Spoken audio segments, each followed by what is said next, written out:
ভোরের আলো ফুটতেই শুরু হয় এক নতুন দিনের। রামপুর গ্রামে 3 বউ থাকতো একই ঘরে, মিলে মিশে খুব সুন্দরভাবেই তাদের সংসার চলছিল। তবে আজকের দিনের শুরুটা কিন্তু একটু অন্যরকম ভাবে হয়েছে। শাশুড়ি মা মেঝ বউকে মানে দীপাকে ডেকে নিয়ে বলল, নতুন অতিথি আসছে তাদের বাড়িতে, সকালের কাজ যেন তাড়াতাড়ি গুছিয়ে তারপর রান্না বান্নার কাজে ব্যস্ত হয়ে পড়ে, কারণ অতিথি আসছে শহর থেকে, সে থাকবে না বেশিক্ষণ। আর সেই কথা শুনেই মীরা মানে বড় বউ চলে এসছে বড় ছেলে রমেশের কাছে, কারণ বাজার আনতে হবে, অতিথি আসবে শহর থেকে। কে আসবে সেটা কিন্তু তারা এখনো জানে না। রমেশ কিন্তু ঘুমাচ্ছিল। মীরা এসে ডাকতেই রমেশ চোখ খুলল, তারপর উঠে বসলো। শাশুড়ি মায়ের কথা মতোই মীরা বলল, আজকে অতিথি আসছে বাড়িতে, কে আসছে সেটা তো জানি না, তবে খুব ভালো করে বাজার করতে হবে, কারণ অতিথি কিন্তু শহর থেকে আসছে, গ্রামের না, আমাদের মতোও না, উনি থাকবেও না বেশিক্ষণ। তাই তুমি তাড়াতাড়ি বাজারে যাও, বাজারের বড় মাছ মাংস যা সামনে পাও তাই নিয়ে আসবে। মীরার কথা শুনেই রমেশ আর একটুও দেরি করলো না। মীরার কথা শুনে রমেশ একটুও দেরি করেনি, ঘুম থেকে উঠেই তাড়াতাড়ি চলে গেল বাজারে। আজ শুক্রবার মানে ছুটির দিন, স্কুল নেই, পড়া নেই, আজকে বাচ্চাদের জন্য খুবই মজার দিন। মিতু, ঋতু আর হচ্ছে ঘন্টা, যে 3 জনকে দেখতে পাচ্ছেন তারা একই স্কুলে পড়ে, একসাথেই স্কুলে যায়, একসাথেই বাড়ি ফিরে, আর খেলাধুলাও একসাথেই করে। আজকে যেহেতু ছুটির দিন তাই 3 জন একসাথে বসেছে খেলবে বলে। তাই ঋতুদের বাড়িতে অতিথি আসবে শুনে ঘন্টা ও মিতু দুজনেই খুব খুশি। জিজ্ঞাসা করতে এসছে যে ওরা খেলবে কিনা। কি রে ঋতু, শুনলাম তোদের বাড়িতে নাকি শহর থেকে অতিথি আসবে? হ্যাঁ আসবে, তাতে তোর কি? জিজ্ঞাসা করছিস কেন? শুনতেই তো পেয়েছিস। যা বাড়ি চলে যা, এখন আর খেলতে হবে না। ঘন্টার কথায় কষ্ট পেয়ে মিতু চলে যাচ্ছে বাড়িতে। খুব কষ্ট পেয়েছে ঘন্টার কথায়। আর এইদিকে মিতু কিন্তু বোঝাচ্ছিল ঘন্টাকে। রমেশ মীরার কথা মতোই বাজারের ব্যাগ নিয়ে হাঁটছে বাজারের দিকে।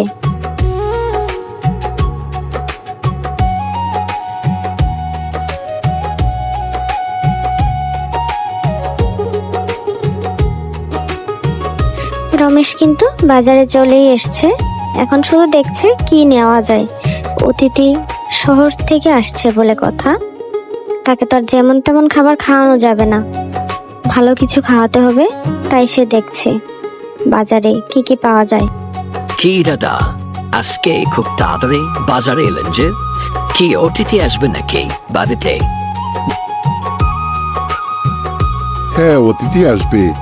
ভালো সবজি কিছু দাও তো দেখি, শহর থেকে আসছে অতিথি।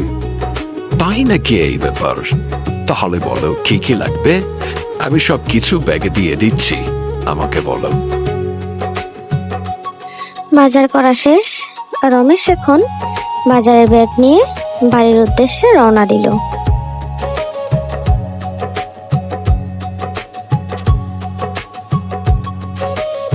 রমেশ কিন্তু খুব সুন্দর করে গুছিয়ে বাজার করতে পারে।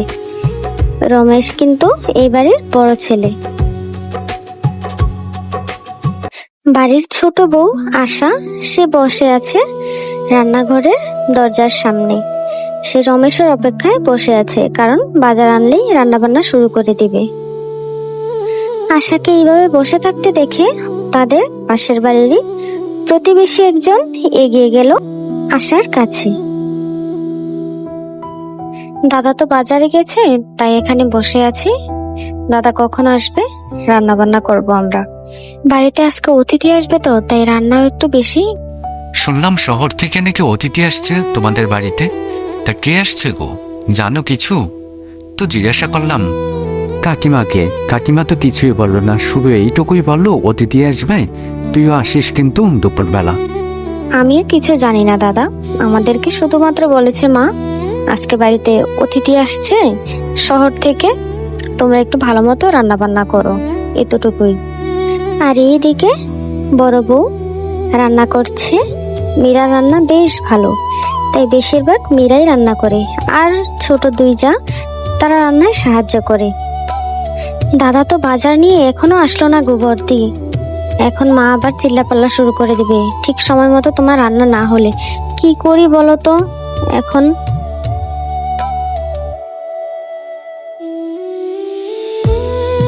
দীপা কথা শেষ না করতেই রমেশ বাজার নিয়ে চলে এসছে। আর এইদিকে রমেশের মা রুমা সেন, উনি একজনকে দেখেই এগিয়ে আসলো ঘর থেকে, কারণ সেই অতিথি কিন্তু চলে এসছে শহর থেকে। তাকে দেখেই রুমা সেন খুবই খুশি, মনে হচ্ছে যেন নিজের আপন কেউ। ছেলেটিও কিন্তু রুমা সেনকে দেখে খুব খুশি, তাকে দেখেও মনে হচ্ছে যে রুমা সেন তার খুব আপন। কেমন আছো পিসি? কতদিন তোমাকে দেখি না। তোমার শরীর কেমন আছে পিসি? তোমার সাথে কোনো যোগাযোগই করতে পারি না, একটা ফোন পর্যন্ত নেই তোমার।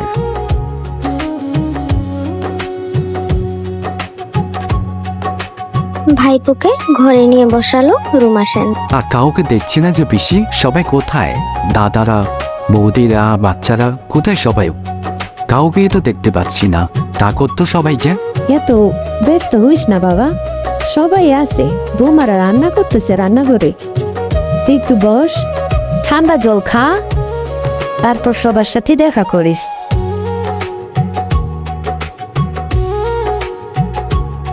কে উনি মা? ওনাকে তো ঠিক চিনতে পারলাম না। ওনার কথাই বলেছিলেন তাহলে? উনি শহর থেকে এসছে তাহলে আমাদের অতিথি? ওনাকে ঠিক চিনতে পারলাম না মা, ওনাকে তো দেখিও নি। দেখবি কি করে বৌদি, তোমরা তো কখনো আমার সাথে যোগাযোগই করনি। আমি হচ্ছি পিসিমার ভাইপো, এই জন্য আমাকে দেখনে কখনো। বৌমা, এই হইছে আমার ভাইপো, আমার একমাত্র ভাইপো, আমার একমাত্র ভাইয়ের ঘরের ছেলে, আমার একমাত্র ভাইপো। কখনোই তো ওনাদের কথা বলেননি মা। আপনার ভাই আছে, আপনার ভাইপো আছে, ওদের কথা জিজ্ঞাসা করলে আপনি মন খারাপ করে থাকতেন। কারোর কথাই কিছুই বলেননি আমাদেরকে, তাহলে আমি ওরা কিভাবে জানবো বলেন তো মা? তাহলে ওনার খাবার দাবারের ব্যবস্থা করি মা, আমি যাই তাহলে। আর এ হচ্ছে সুদীপ ও অনু, দুজন খুব ভালো বন্ধু। বন্ধু বললে কমই হবে, কারণ তারা একে অন্যজনকে খুব পছন্দ করে। স্কুল থেকে দুজনে খুব ভালো বন্ধু। সুদীপ অনুকেও খুব পছন্দ করে, অনুও সুদীপকে খুবই পছন্দ করে। কিন্তু কথা হচ্ছে তাদের মন খারাপ, কারণ কলেজ বন্ধ এখন, কেউই বাড়ি থেকে বেরোতে পারে না। তাই প্রায় আজকে 15 দিন হয়ে গেল কারোর সাথে কারো দেখা হয় না। মন খারাপ অনুর খুব বেশি, চোখের জলই বোঝা যাচ্ছে। সুদীপ তাকে বোঝানোর অনেক চেষ্টা করছে। আর এদিকে রমেশ তার ভাইকে নিয়ে বের হয়েছে গ্রামটা ঘুরে দেখাতে।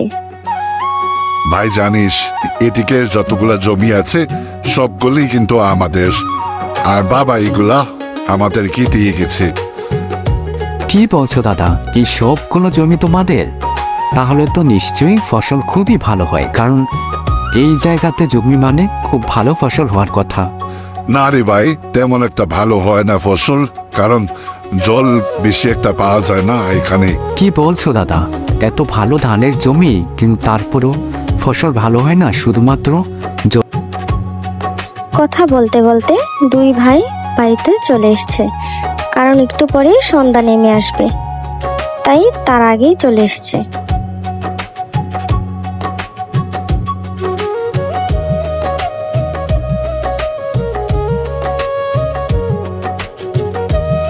অনুর মন ভালো করার জন্য সুদীপ প্রায় অনেকক্ষণ ধরেই চেষ্টা করছে। বাজারের মধ্যে অনেক মানুষ ছিল, তারপরেও সুদীপ কারোর দিকে না তাকিয়ে মন দিয়ে অনুর কথাগুলো শুনে যাচ্ছে, আর অনুর মনটা একটু ভালো করার চেষ্টা করছে। ঘন্টা রাগ করে বসে আছে ঋতুর কথা শুনে, কারণ ঋতু একটু বকা দিয়েছিল ঘন্টাকে, তাই সে বাড়ি চলে এসছে, রাগ করে বসে আছে। কি হয়েছে, মন খারাপ করে বসে আছিস কেন? ভালোই তো খেলতে গেলি দেখলাম, এখন আবার মন খারাপ করে বসে আছিস কেন? ঋতু মিতু কিছু বলেছে তোকে? তুই আমাকে তো বললি না এসে। এভাবে রাগ করে আছিস কেন? ঋতু আমাকে বকা দিয়েছে মা, এই জন্য আমার মন খারাপ, আমি রাগ করে বসে আছি। আর আমি ঋতুর সাথে খেলবো না, কখনোই আমি ঋতুর সাথে খেলতে যাব না, বলে দিলাম তোমাকে। ঋতু কেন বকা দিয়েছে তোকে?